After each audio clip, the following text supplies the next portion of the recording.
Assalamualaikum warahmatullahi wabarakatuh. Perkenalkan, nama saya Malika Talfatia dari Program Studi Desain Komunikasi Visual Angkatan 2021.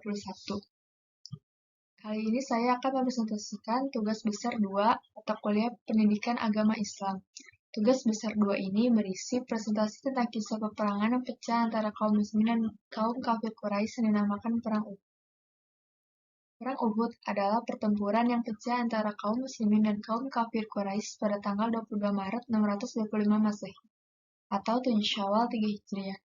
Perang Uhud berawal dari dendam kaum kafir karena kalah di Perang Badar pada bulan Ramadan 624 Masehi.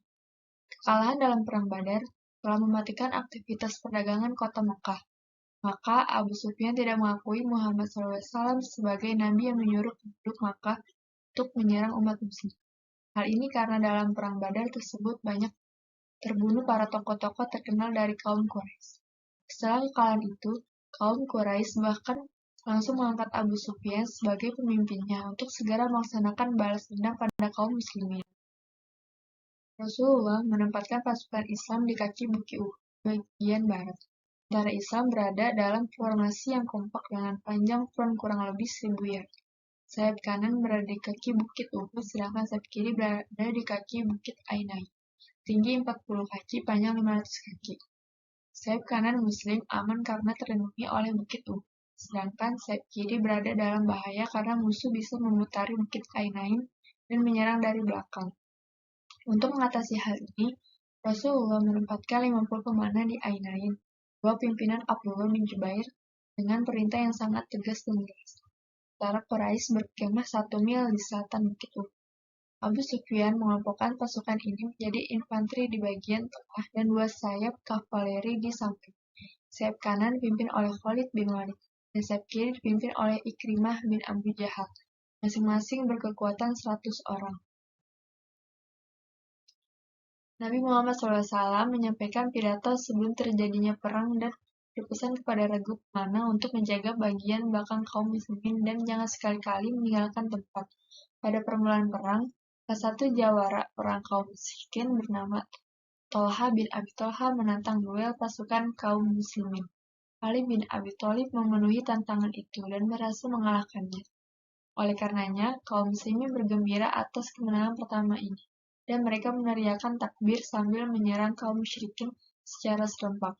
Kaum muslimin cepat menyerang mereka dan pasukan musyrikin pun lari tunggang langgang.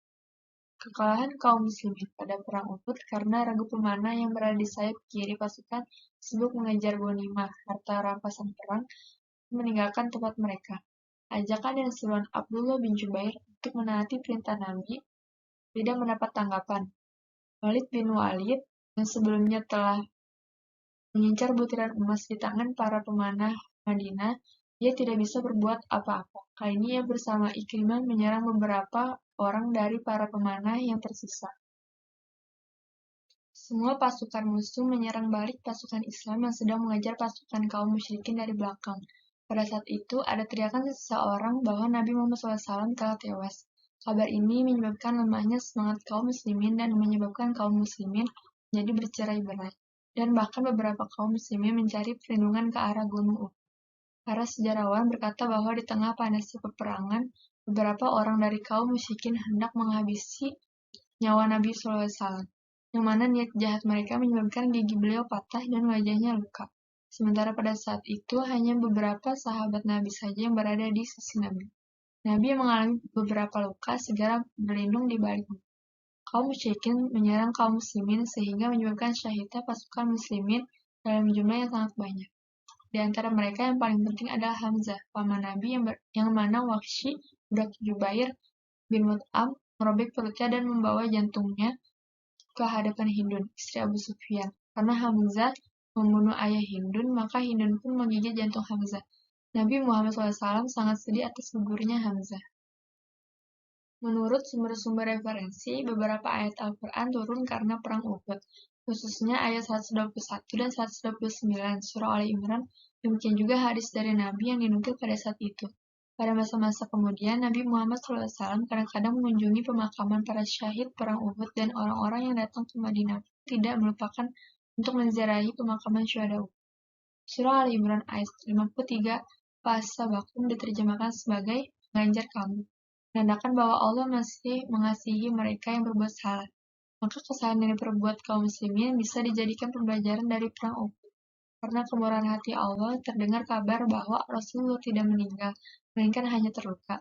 Kita bisa mengambil pembelajaran dari perang Uhud bahwa hal yang buruk seringkali terjadi karena ketidaktaatan umat Islam kepada Allah dan perintah Rasul-Nya. Sekian presentasi dari saya, kurang lebihnya mohon maaf. Terima kasih. Wassalamualaikum warahmatullahi wabarakatuh.